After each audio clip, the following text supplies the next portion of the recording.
wondering then. Recording in progress. Oh, I'm glad this is going to be recorded. In case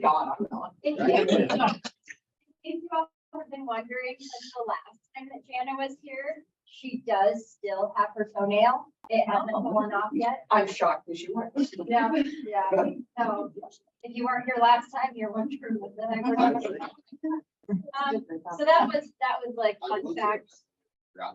Yeah, that was fun fact 1.0. Fun fact 2.0 is that if you ever need to hustle some money quickly, just invite Jana to play pool because she tends to scratch on the 8-ball. One out of her.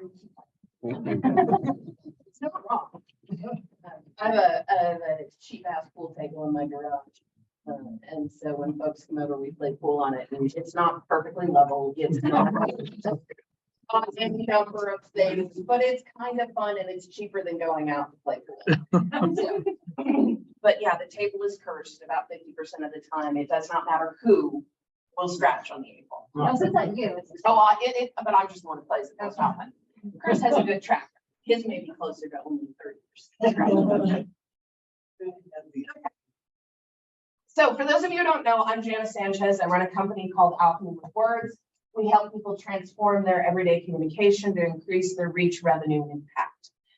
I am here because I am one of the people who gets called on when your presenter drops out and I get less than 24 hours notice that I'm going to show up and do something today. So that's what I'm doing, is I actually threw some slides together this morning because I am in the process of developing 2 to 3 different keynotes around communicating for outcomes right now. So I'm doing a pivot in my business in which I am doing less coaching, consulting, and strategic planning and doing more professional speaking and corporate training. So right now, professional speaking and corporate training is about 30% of my business. The other is 70%. I'm going to flip-flop those over the next 6 months is the plan on it. So what I need from you today is today's ask. There we go. Okay, I want you to pretend you're a C-level in a company with more than 50 employees. You've got a sales team, you've got a leadership team. That's who I need your brain to be today. Can we do that? Great. Okay, and then I want to know if you understand why this particular thing I'm talking about would benefit you and your team. Is it compelling information? This is probably the more important part because it's not well formed, less than 24 hours, right? It's not terribly well formed, but I need to know feedback on the information itself to understand how it's landing with folks. Because I'm gauging these data points in order to figure out where they fit in talks, whether they fit in the shorter presentations, or whether they need to go in online marketing, those kinds of pieces. Does that make sense? Everybody on board? Great. Okay, let's talk about communicating for outcomes. How many of you have to communicate to make a living? Yeah, okay. How many of you have ever seen a job description that did not include good communication skills as one of the requirements? Right? It's everywhere. We talk about it all the time. So the interesting thing is that most people think they're good communicators. I hate to break it to you. Most of you are really bad communicators. And there's a couple of reasons for that. One is that most of us believe that communication is simply a skill you pick up and learn over time, and you get better and better because you're just good at these things. That's not really how it works. We actually have to learn how to communicate specifically to get the outcome that we want. And in order to do that, there are 2 things that are required. Does anybody know what 2 things you absolutely have to be good at in order to be able to be a good communicator? What's your first guess? Give attention. Okay, not on the list. Listening, that's on the list. What's the other one? Having a point. Yes, but no. The other one's conflict. Okay, we're not going to talk about conflict today, aside from the fact that I will tell you that if you are making a decision and there is no conflict involved in that decision, even if it's good conflict, even if it's bad conflict, no conflict involved, the decision won't stick. So you have to get good enough at conflict in order to make the decision stick. But we're going to talk today about listening. And I want to talk to you about that because communication starts with you. And if you understand your own cognitive patterns and your own behaviors and how you listen, and how you respond, then you are automatically able to be better at communicating. But we have habits, right? We all fall into a very specific habit about how we communicate. You know, when you send out an email, somebody's going to have 3 exclamation points and a period in that email, right? The period is only there to make it seem like you're not crazy. Okay. What we want to do is help you identify those habits and then use them in the best way possible in order for you to be able to get the outcome you need in communication. Because this is the most important thing for you to remember. The quality of your conversation will dictate the quality of your outcome. How many of you have had a bad conversation and gotten a good result? It's a weird thing, right? It's a weird thing, and you walk away going, I'm really not sure how that happened. Wouldn't it be nice to be able to walk into every conversation and say, I have a goal for this conversation. I know what I want it to be, and here's how I'm going to behave in order to do it. So let's talk about how you get there. The first piece is about listening, right? Well, okay. We spend somewhere between 70 and 85% of our time communicating. We spend a lot of time listening to people every day, right? How many of you are tired of listening to other people?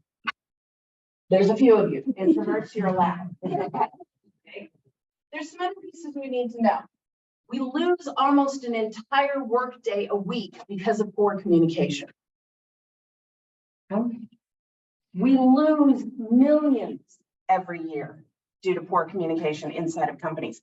Anybody ever worked for a corporate group and realized just exactly how bad the communication internally is? Right? You all have this experience. You know what this is. And 85% of employees and executives, collaboration and ineffective communication for workplace failures. Listening suddenly feel a little more important. Okay. Self-awareness about how you listen is vital. Most people tend to think we listen with our ears. Well, they are the thing that the sound comes in through. We do not listen with our ears. We listen with our brains. It's a cognitive brain. It's a cognitive brain.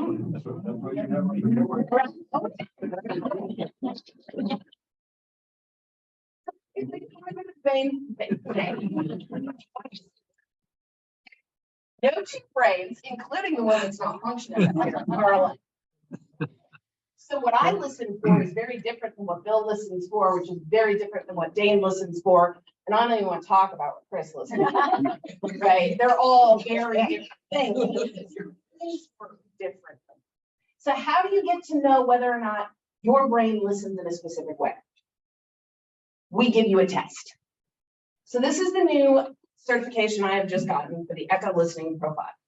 It talks about the 4 different brain types and the way that people listen. Here's the thing. You don't fall into just one of these buckets. There are 41 different profiles in understanding how you listen and how other people listen. Because you've got to understand that your ability to shift into a different listening style will help create conversations that will lead you to the outcomes that you need. So with the profile, we give you your fun, full profile, and we walk you through it, which also talks about what body language, what questions get asked by listeners, what statements get made. So you have a clear understanding of how do you present to a group or to an individual or make sales in which you are able to talk to every single person's brain in that. Would that be valuable to you? Okay. Quality of your conversations dictate the quality of your outcomes. And I would really like to help you get better outcomes. Thank you.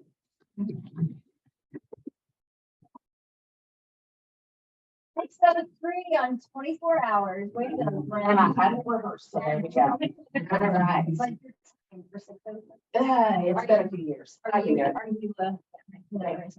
All right, let's start. Eric, is it Eric? Yeah, it is. Great presentation. Thank you. Despite, even if you had planned forever, that was really good. I took your thing of management or C-suite, and honestly, I would split the two, because the first thing, before you even start talking, just for my own reference, I wrote down, well, that group's gonna want results. It's much more, what's the broader picture, the high level, right? Yeah. And I think with, the very top, they're dealing with how are we gonna manage the team? So that idea of just how do you turn conflict into successful growth? But I think even getting narrower into departments, and I'm from a bigger tech company kind of thing where it would be like your sales department, your marketing. And I think that's just such a great little nugget you got there in the sense of, turn conflict into revenue. You can almost tie the communication into what they're doing.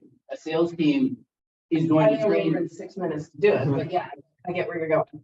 Right, but you can tell that story really quickly because a sales team does training in that same sense. They teach you how to make conflict with your prospects, but I've never heard it worded that way. It's a really interesting aspect. And same thing with marketing. So you could go to a marketing department, customer success, that's all they do is deal with conflict. And so that concept of how you leverage that into something really successful, I think is really interesting. Perfect. Thank you. David. So we used to have this woman that came to 1 Million Cups regularly, and she had great feedback. And she would say, you're at 2 minutes and you're still talking about the problem.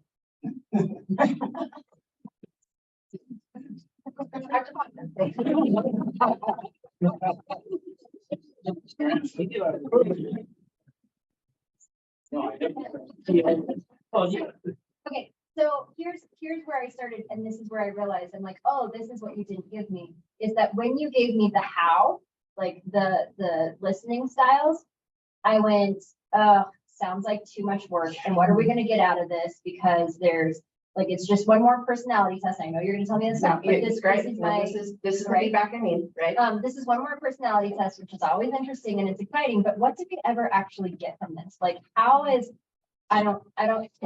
the problem. I kind of saw the solution, but when you gave me your how of that, it was like, too much work, isn't gonna do anything. Thank you. That's all. Dane, I saw your hand and then Phil. Yeah, a few comments and they may or totally disjointed. But first, as a C-suite executive watching this pitch, one of the first things, I want to fix everyone else's issues, not mine. Okay, that I get it. All right, that landed. Got it. Okay. Said you are bad. Okay, you're absolutely right. Okay. Don't insult me if you're going to be asking So they pay me. And Okay, then, that's fair. love how you validate the issue and talk time, revenue. Those are the outcomes you're.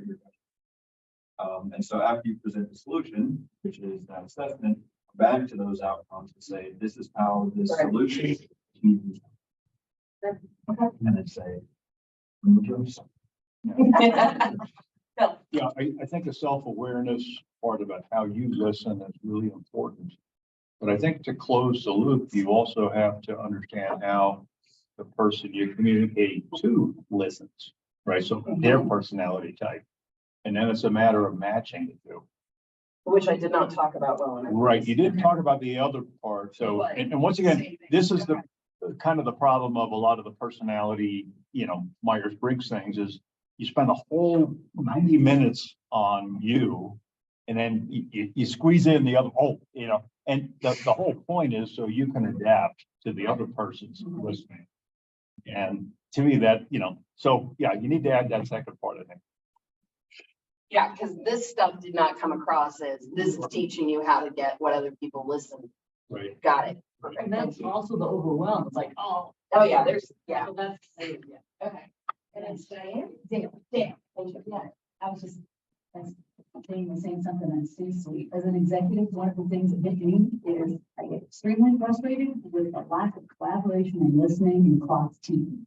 Right, so as I'm an executive, I don't want to be insulted, but I'll tell you, that's one of my biggest problems with the lack of my teams and the money I lose because of the lack of collaboration and human teams, which is usually around not listening, right, and not communicating well. So that might be an angle to come in at a money challenge frustration level I have. That's not mine, it is mine, but I generally come in.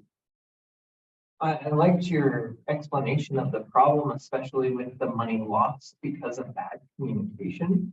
And then maybe kind of swinging that back around and saying, let's reclaim that money. If we could reclaim 10%, 20%, what about 50%? What about? Closing the loop. Yeah, Bill's point was one that I was gonna make too, is I didn't get a sense of the dynamics of communication, the presentation, that it's like the care of how you're talking, it's not just about me, it's about engagement. Maybe that's not said, but it's more about that you might not have gotten to. Second thing was, don't read from your slides. How many times? Right. You're totally right. Because Jana stepped in. I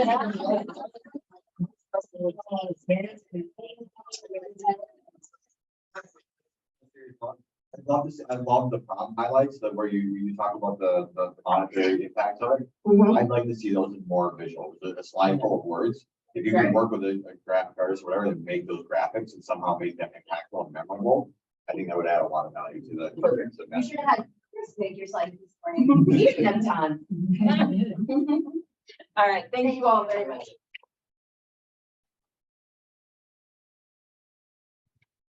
Awesome. Okay, so who has a win?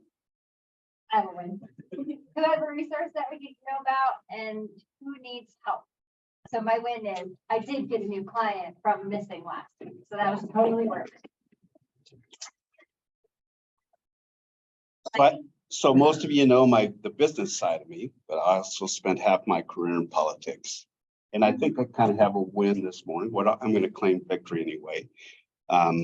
A person that I worked for was his chief of staff, announced to exploratory committee for president today, this morning. And who is that? Tim Scott. Good guy. You can't. That's not a yes.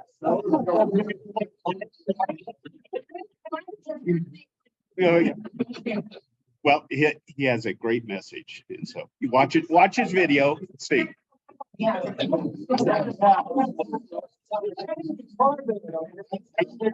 I try not to be political here.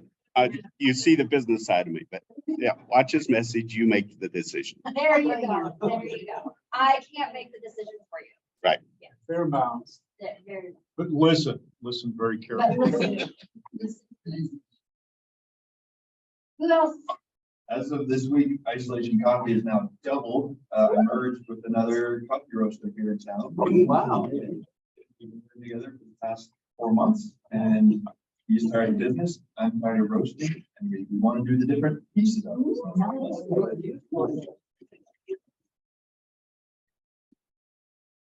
Hosting as well as.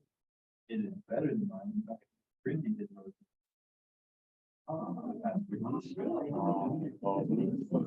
You've been tricking us. Can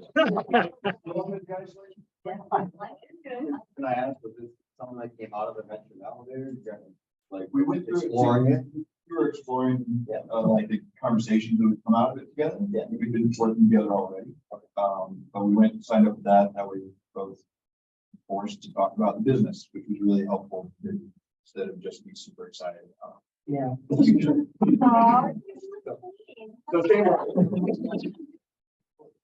same more blog. I just wanted to, again, thank you and the programs they put on have impacts on business. One of my wins is I did a podcast yesterday on boundaries in the workplace. And so liking podcasts. So reach out to you yet. And so that's a great win. And I'm also working with an organization. It's a nonprofit, Good Business Colorado. They're going to put you, yep, okay. So started working with them. If you're not familiar with them, go check out the links. Good Business Colorado. They promote equity, housing, they kind of stay off the political side of it, but they are a nonprofit. Audrey, right? Yes. So my name is Audrey. I'm here with the Institute for Entrepreneurship, but just wanted to pass along the information that our 4th annual Venture Entities and Showcase is happening this coming Tuesday, April 18th. So there's going to be a combined happy hour. Yes, please scan the QR code. I would love for all of you to come support our student entrepreneurs. It's going to be an awesome, high energy event. We'll have free food, drinks. We have a lot of great applications that came through. We had 2 select and not 7, so super excited to see them pitch. But free for all. 4 to 5 p.m. is a happy hour, and then 5 to 7 p.m. will be the competition. Our judges will include Terry Hicks, Temple Brandon, Sean Stigler from Michael Basketball, and then also Don the team, who's the instructor here, and then our keynote is Amy Parsons. So love to have you all here. QR codes up there. We also have some flyers here. You've also probably seen my name floating. Where is it? Where? Yeah, see, we're students at the Grand Ballroom. So all 4 quadrants will be open, and we'll have the 2 quadrants closest to the window. Yeah. In case you don't know, Aubrey's our artist. Yeah, parking, yes. Really? All the fees. So pretty cool. Yeah.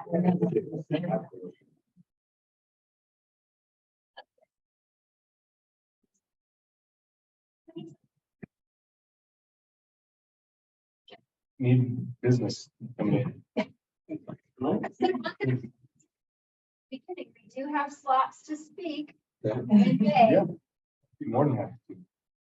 May Because I would love to know where. Third, actually, May 3rd is our next slot. We have multiple, I think every week in May except the 21st. Yeah, there's one day. There's one day that we're booked, but other than that, there's pretty much every week in May has an opening. So if you want to speak, get in touch with Natalie. If you know someone that you would benefit from being here, please get in touch with any of us or with Natalie. And we'll get you in front of everybody. Because when you make your slides the morning of, for filling in, you're at home. Reading out your slides.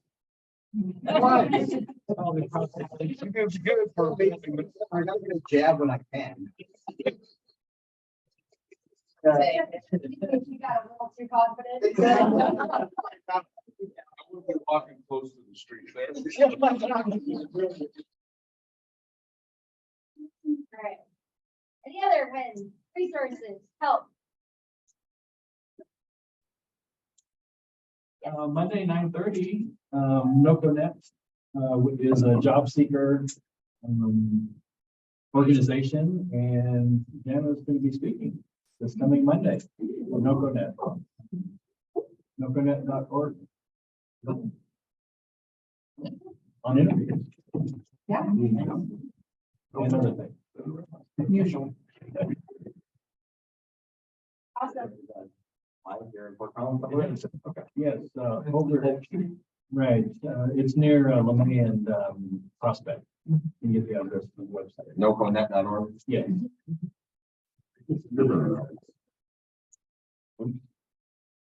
Okay, well, with that, have a great week. I'll see you back here.